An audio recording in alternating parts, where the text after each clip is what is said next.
Good morning, good afternoon, good evening, Chivas hermanos! With the first leg already in the books, and the second leg taking place this Sunday at Estadio AKRON, it is worth remembering some of the greatest stories of el Clásico Tapatío, la rivalidad más añeja del fútbol mexicano, a centennial rivalry that has marked the history and the development of Mexican football.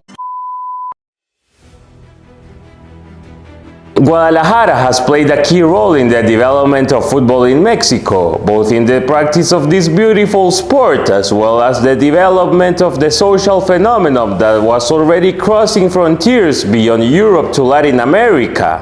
The northern states of the country, such as Sonora, Tamaulipas, and Nuevo León, due to their geographical location near the United States, inherited the practice of baseball during the late 19th century. Far from the north, Guadalajara didn't receive that American sports heritage.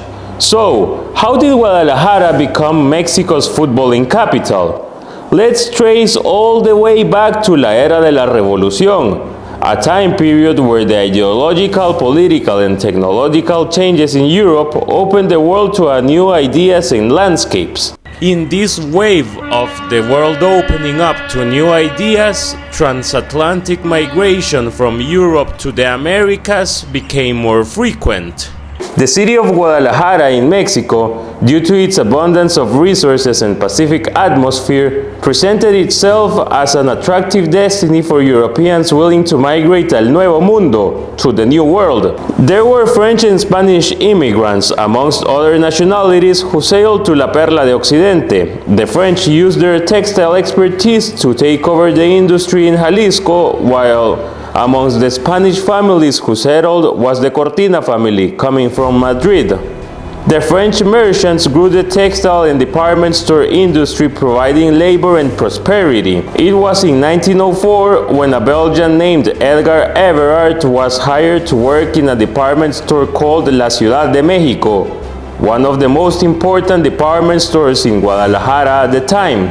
Everard was an avid footballer in his home country, and when he arrived to Guadalajara, he expressed his footballing interest to other store employees.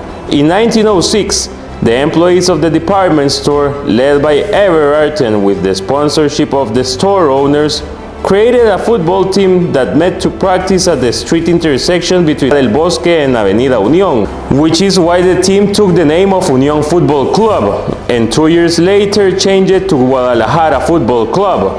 100 years ago, Guadalajara Football Club changed its name to the official name that still holds today, Club Deportivo Guadalajara, also known as our dear Chivas. Regarding our dear neighbors, El Atlas, the Cortina family immigrated from the capital of Spain, Madrid, to Guadalajara. Their son, Juan José Cortina, spent most of his childhood studying in England, where he experienced at first sight the immense popularity that football was having in the United Kingdom, and became an avid footballer. When his father passed away, Juan José had to take care of the family businesses back in Guadalajara. Back in La Perla Tapatía, Cortina met other men who had studied in England and had also practiced football during their time abroad. Cortina decided to gather them at a centric coffee shop in Guadalajara and decided to form a football team in 1916, El Club Atlas. Chivas has won 12 Liga MX championships and Atlas has won 3. They have disputed more than 280 Clásicos Tapatíos, and their centennial rivalry has only been interrupted 3 times since 1916. These 3 times that el Clásico Tapatío has been interrupted has been when Atlas has lost the category and went down to second division, once in the 1950s and twice in the 1970s.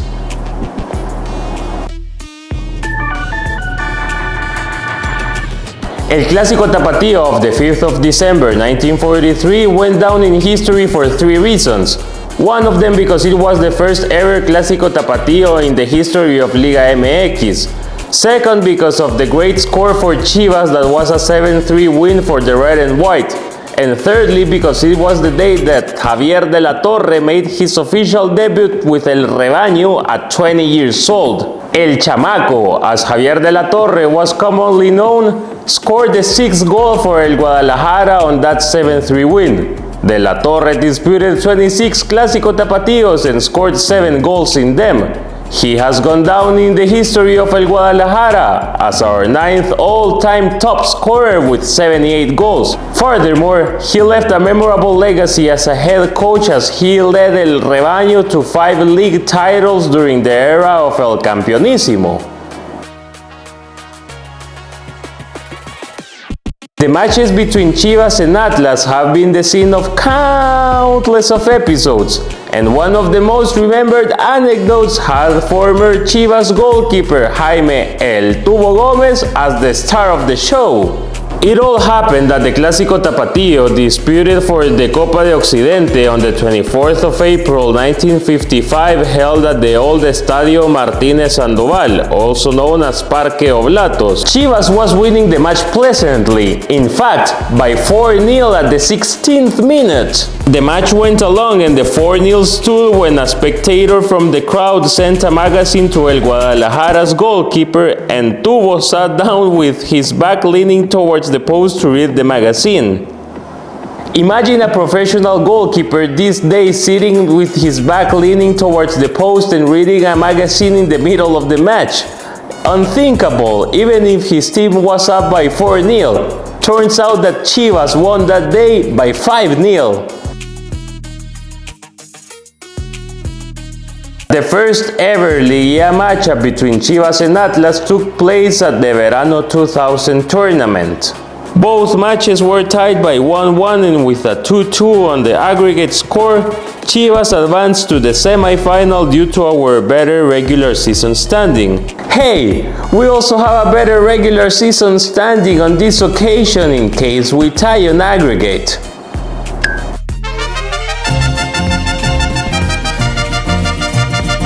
Tales and stories worth sharing with your pals and fellow Chivermanos every now and then that Clásico Tapatío comes around. If you are in the United States, remember that Sunday's second leg will be on Telemundo Deportes and kicks off at 7 p.m. Central Mexican Time. This has been a new edition of We Go Chew Tops. And as always, arriba las Chivas.